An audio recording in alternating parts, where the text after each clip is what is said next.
Do you ever find yourself getting lost in relationships, focusing so much on caretaking others, making sure others are happy that you can't find your own sense of self and well-being? Well, if so, this episode is for you. This is a bonus episode that is in support of 30-day challenges out there, 30-day emotional health challenges. Don't worry, if you haven't been part of the challenge, you can either jump in right now or just this episode will be applicable to all. You may not have heard of the concept of fawning, but today's episode is about fawning, which is a trauma-based response that can be powerfully influential over our adult relationships, especially if we're not aware of it. So before we jump in, we've got some exciting news for our Patreon members. We're doing a live community meeting on March 6th. So we look forward to seeing all of our Patreon members there. If you haven't had a chance to join and you've been considering it, now's the time. We would love to have you be part of our Nerd community. Go to patreon.com/Therapist Uncensored.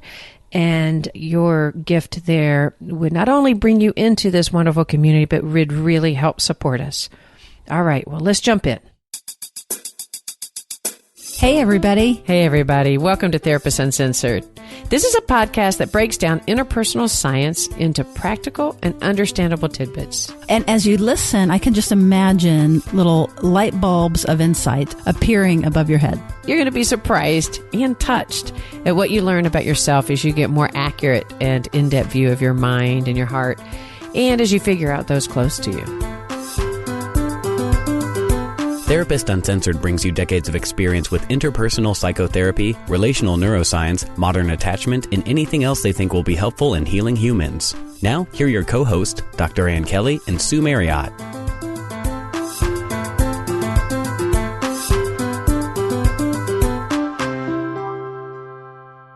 Welcome back, everybody. This is, again, another bonus little episode from Ann Kelly and myself, Sue Marriott, supporting those of you that are working on your 30-day emotional health challenge. A lot of people will identify a challenge related to the concept of being codependent. I hate that word, by the way. I have to agree with you. I mean, the one thing I like about it is people seem to understand the concept, and it's an important one. Oh my gosh, it's so funny. I have this visceral about that word. Well, what is it about that word? I mean, I kind of agree with you, but now I'm curious.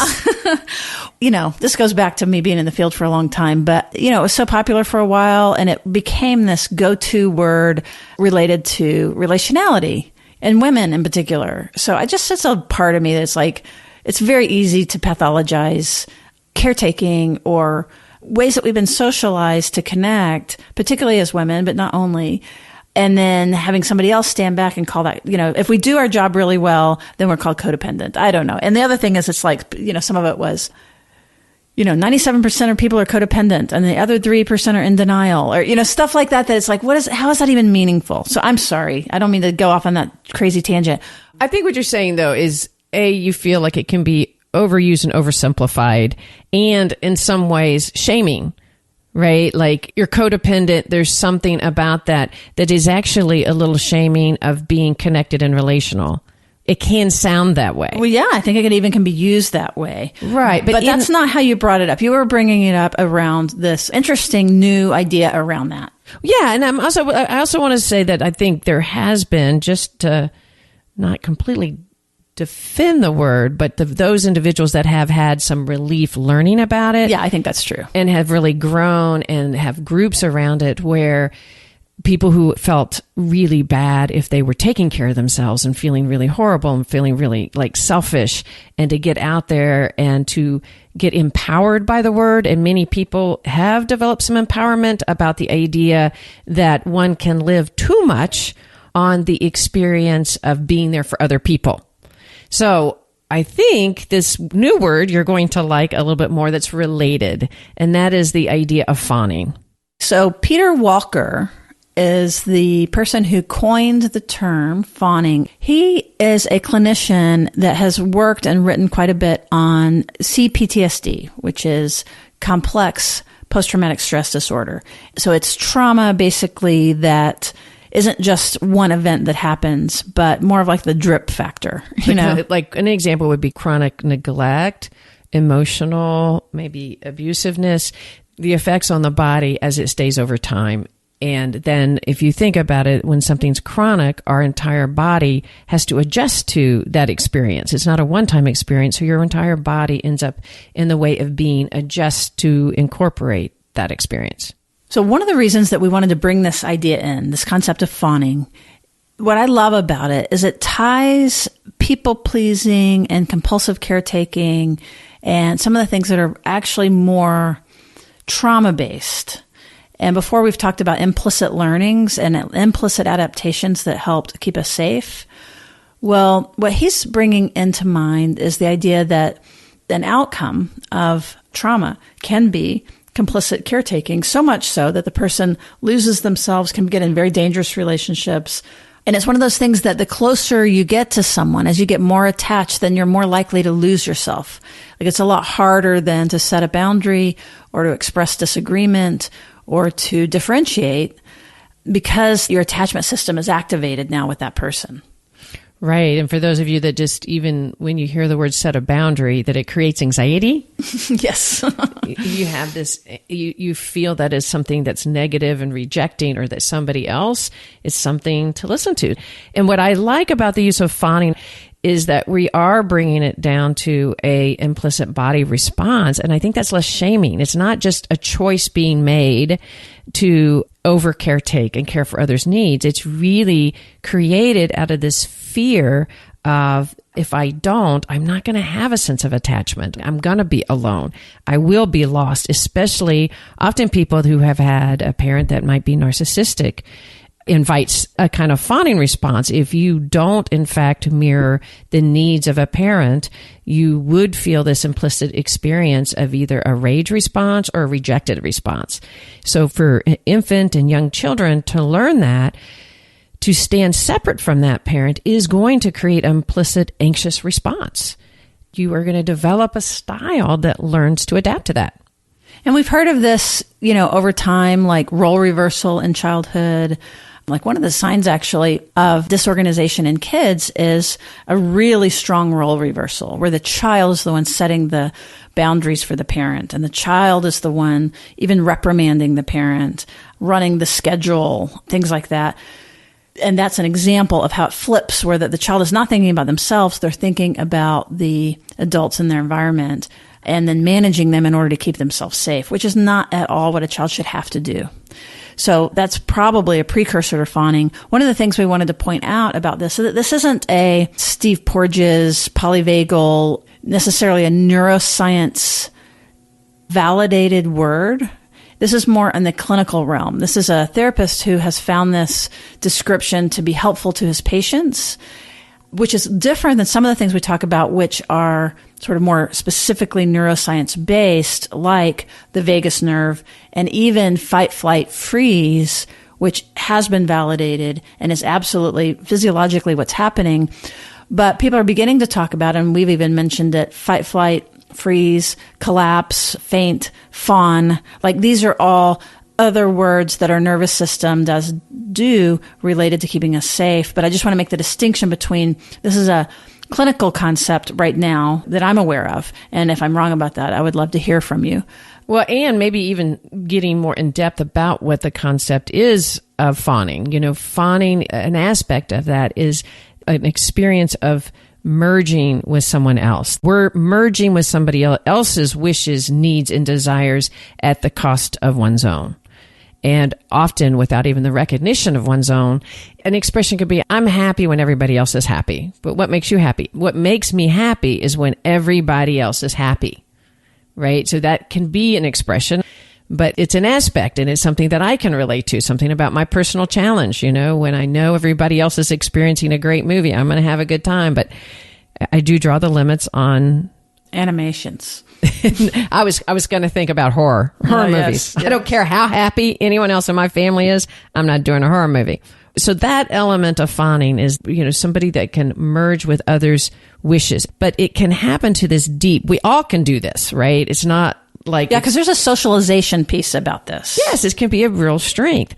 But when it is related to severe trauma, It's the intense, overwhelming feeling inside oneself if they do stand separate that is a really important part of this. Yeah, that it's not a choice. Right. And I'm curious, like, since you were identifying some on the losing yourself, and you gave in a previous episode a great example of you not doing that and feeling really good about it in a particular social setting.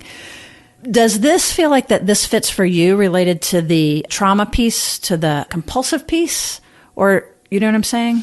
Probably, if I stop to think about it, yes. Thinking about the experience, I think in a previous episode, sort of the fear of seeing, sort of single mom in a panic about finances. I can really relate to sort of being with my mom in a panic state and really feeling my need to want to help her not be panicked, want to help her feel okay. Because, of course, as a child, when your parents panicked and it's the only, that's a really scary experience. So the idea of stomping my feet and say, I don't care how you feel, I'm doing A, B, and C, probably wasn't as much of an access back then to me. And probably wasn't much. Wasn't so much. So can we say it was completely inaccessible, and it would have been terrifying to do it, or so coming back and like being able to, and for me, it wasn't solving the financial crisis. That was my brothers and siblings, but it was helping my mom come out of a scared state. That became my talent, not a coincidence. I became a psychologist. Exactly. But helping my mom coming out of a scared state was something that was a real priority in my body for survival, and then became something that I really identified with. So do you imagine then that this clinical term fawning and tying the caregiving that you're struggling with now more to your history or more to trauma, do you find that could be useful for you? Oh, definitely. Definitely. I think especially recognizing the implicit feelings. I mean, don't get me wrong. It feels great to be able to be there with somebody and help them through emotional crisis, or to be the one people turn to. And so that can be very self-fulfilling, and you could forget that there's something missing in that element because it's so self-rewarding, right? And I don't necessarily run around experience it like, oh, nobody's taking care of me. I don't experience that. I have great friends and people are very loving. But to recognize the implicit experience of panic that might come in that I might not otherwise recognize, because it's a subtle feeling for me. It's so subtle, I might not even recognize it. So to be able to recognize that somebody else is struggling and that I can sit next to that person, again, it doesn't happen to me in the therapy hour because it's so separate, but somebody I love, and wanting to just be there about their struggle rather than also being in myself with them in that struggle. It's an important part of recognizing self-awareness and how that implicit things can be so subtle in your body if you don't really attend to it. There's a distinction between, at times, kind of performing a social script or a role that we've identified with around people-pleasing or caretaking or, things that are kind and generous, but then being able to differentiate that from being triggered and where that it's coming from more fear and a more panic state, that those are two different things. And so maybe some of this is like getting more clear about the separateness, so that it's not that you have to become a mean person or an aggressive person in order to resolve this. It's more really being able to distinguish where you're coming from when you have an urge to act. That's how I would say it. I like that. And honestly, that's slowing down. Literally, the aspect of slowing down, not being necessarily in that unconscious panic that I might not even recognize, it just slowing down a little bit helps me be with that person and myself, rather than feeling the gratification of being with the other person, which is really easy to feel, but also staying in tune to myself.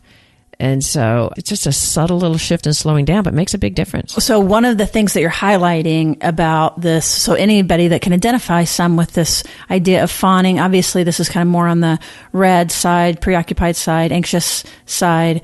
So one of the things you're identifying in is, we've talked about this earlier and you're kind of mentioning it now, but it's like being able to stay in touch with your own personal values. Mm-hmm. So that the needs that are across from you don't become primary, that you're able to hold on to and even know what your values are. Right. You've spoken more at length about that before, but I feel like sort of highlighting for those of you that are struggling, it's like, so the space that you're talking about and this time that you're taking is a way to like hold on, what do I think and feel?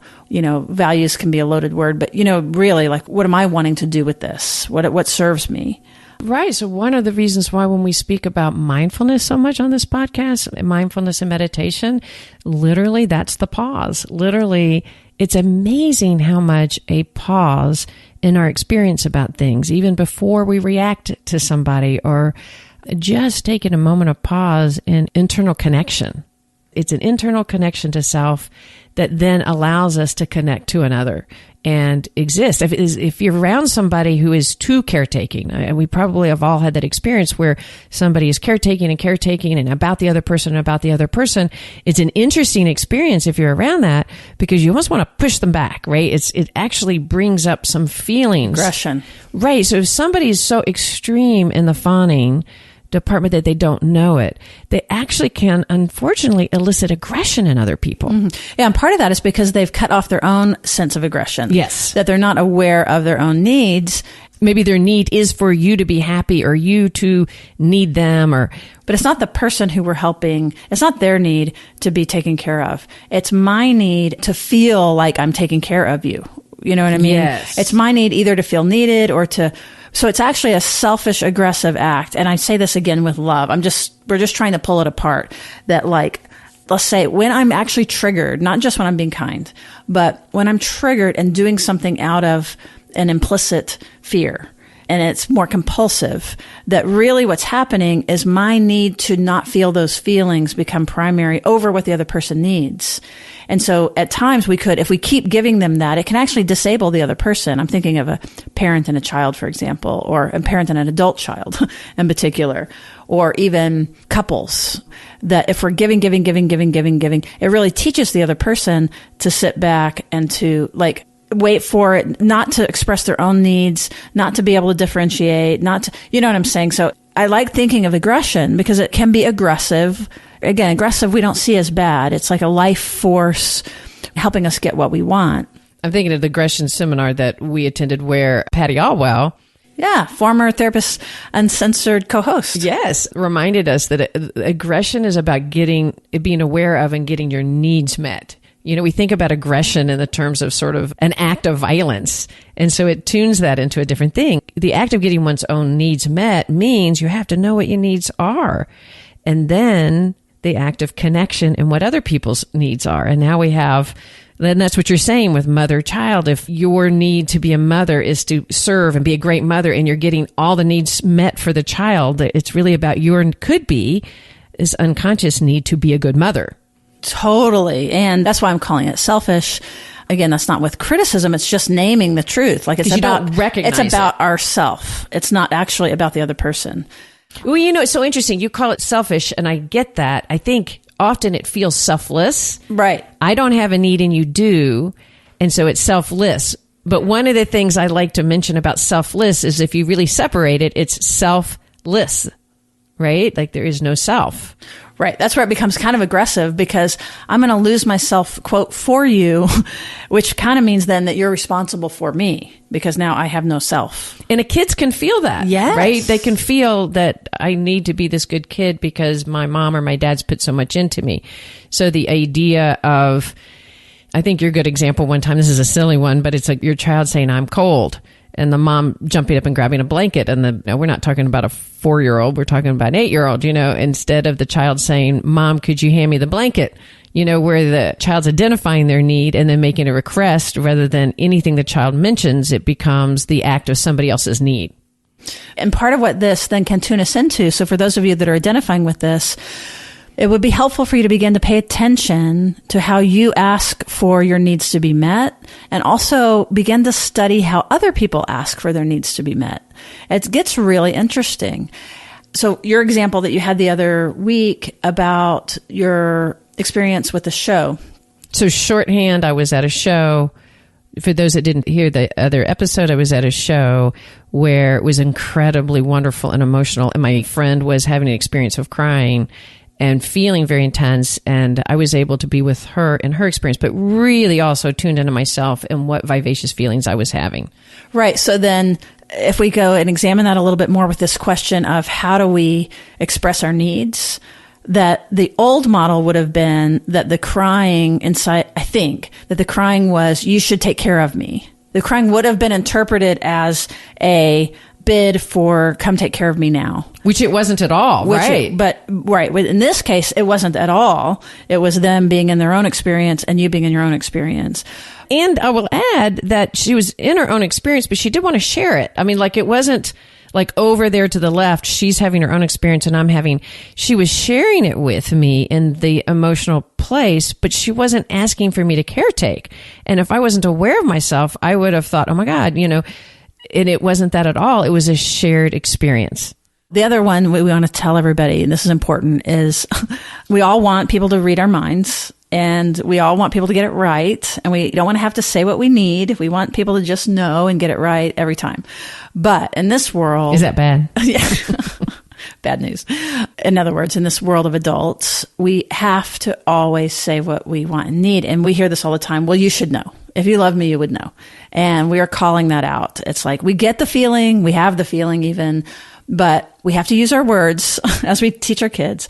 As adults, we have to use our words. We have to teach people how to treat us. I say paint by numbers. Make it explicit and make it clear. And that way, if you're asking all the time for something, it's not a demand. If you never ask for anything, it becomes a demand when you finally say something. And then it feels really hurtful when the person doesn't do it. Right. And you have to stop and say, what is it that I do need? And that sometimes can be a big challenge in and of itself. That's right. So be explicit. Right. But I am going to do a little shout out to the blues out there. And I do believe everything you're saying. My ears are wide open. It is. You need to ask for what you want, to say it. But that isn't the message to the blues, to not tune in and say, but you didn't say it. You didn't ask. Because we are also each other's resources. And so it is also just as important to say, hey, how are you doing? Are you getting your needs met? Tuning in, asking is also very important. It's it's a funny point, but it's also totally fantastic. And what's really cool, Anne, is that we're being so consistent, because what we talk about when we talk about the red, which again is on the more preoccupied, anxious side, or it's when any of us are in a state of where that we're more anxious, that what happens is we tend to get more externally focused. And it feels like our needs are obvious. And then when they're not being met, that somebody's doing something to us. That's kind of a rough example on the red.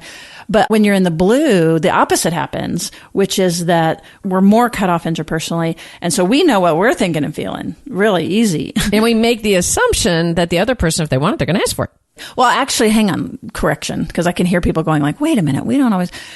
So on the blue side, actually, it is true. We can be really cut off from our bodies and not be having an emotional experience of ourselves, to be a little more nuanced.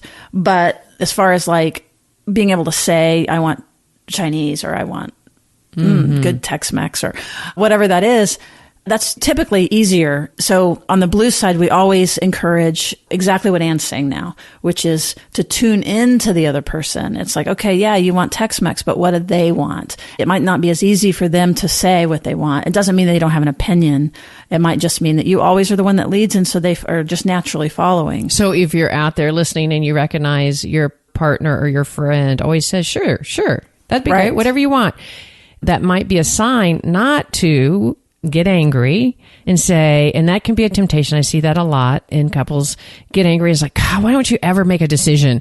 And now remember, when we activate anger and shame in somebody, that isn't the time that they're going to be able to take on their biggest challenges and say, hey, we always go where I want. Slow down. And I want you to name 2 places that you would really want to go to, help them and tune into them. And you know what? They might not be able to right away, because it'll be like, I don't know, because that's part of the point. That's part of the adaptation is to kind of blend in.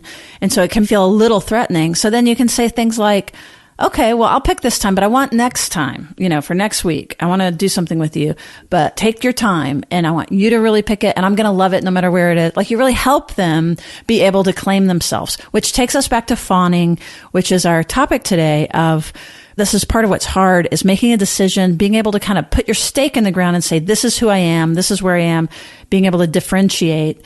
our whole conversation today has been really kind of weaving in and out about, from that perspective, ways to dig in and kind of be three-dimensional and have yourself. One other tip I wanted to mention was to let your close people, let your community around you, people who know you, let them know that you're struggling with this. Because again, we can't do this by ourselves. So if we can, in our group of friends, say, you guys, I'm so compliant. I learned this concept of fawning or whatever. You use your own language. But when you're not thinking about it, it's held in the group. It's held with your partner or whoever is close to you that they can then help you with it. So you basically get a social support team to help you on your journey to emotional security. I like that. I think that's a really important aspect, is to ask for help with it and to recognize it and not to be ashamed by it, and to recognize it's a body. It's a body thing. It's not just a decision thing, that if you find yourself, again, with fawning, giving up your needs, having a really hard time knowing what your needs are and mirroring or really being centered on what other people need, go deeper on this topic. And one way you can do that, if you aren't already signed up for the challenge, again, you can join at any moment, even though we're all there's one group of us going through this together. It's designed that whenever you sign up for the email chain, it's just 4 emails. That's all it is. There's no gimmick. There's no trick. It's just to support you and really trying to effectively make a change, even a small change in your life. So that is at therapistsuncensored.com/challenge. And we are having a communication on this on our Facebook group, which is the private Facebook group. You just look for us, just search for Therapist Uncensored on Facebook, and you'll see the private group connected to that group. You just put 30-day challenge in there and you can pop right in. And you get to start your 30-day challenge anytime you want. That's right. It does not need to have been started with us as a group. So just consider your 30-day challenge the minute you pop on and take it. And for those of you who are doing it with us, so you'll be getting these emails. So I would just want to point you back to the emails, which is the last one. I'm not exactly sure when this one's going to go, but the second email, I think, in the series has a bunch of mindfulness apps. So that's just one little resource in there I wanted to call out, that if you aren't already, we talk about journaling, but we also talk about mindfulness. And we've talked about that a lot on this podcast, but in particular, that's a hack, and that's going to help probably most goals. The more that we can practice controlling where our mind goes, and your mind is a muscle. And this is a really, really impactful way to begin to regulate your nervous system. So you might pay attention to that particular email. Lots of the apps are free. And again, it doesn't have to be an app. There's lots of ways to do mindfulness meditations. But just wanted to mention that particular little trick that we're hoping people are journaling, hoping people are at least exploring mindfulness meditation or some sort of mindfulness practice. And I think that's good for today. I think that's good for today. Want to encourage you guys, if you are enjoying this podcast, we would really appreciate it if you could get on and rate and review us. We get so many wonderful reviews, and it really means a lot to us. And we read every one of them, by the way. Yes, we do. And we can't respond because they're on these podcast platforms where we can't reach you back. But anybody who's left one, we get together and we read them, and it's super cool. So thank you. And it really actually helps us out also on our platform. Guests take a look at it, and it helps us get cool guests. So. And I want to do a big shout out to our Patreon members. Thank you so much for supporting us. And if any of you out there feel like you can contribute even as little as $5 a month to help us continue to produce this podcast, we'd so appreciate it. Go to patreon.com/Therapist Uncensored. You could also be part of our very vivacious Patreon community and Facebook group. And anyway, yeah, and just last thing thank you. And last thing on that is that I know when we run into you guys and meet you, a lot of you say that you refer people to the show. And especially if you're a professional and you're using this for some of your trainees or your students or your clients, family members, anything like that, that would be awesome to become a patron. It gets you more access to us and really can help steer the show. All right. Thank you for joining us, and we'll see you around the bend.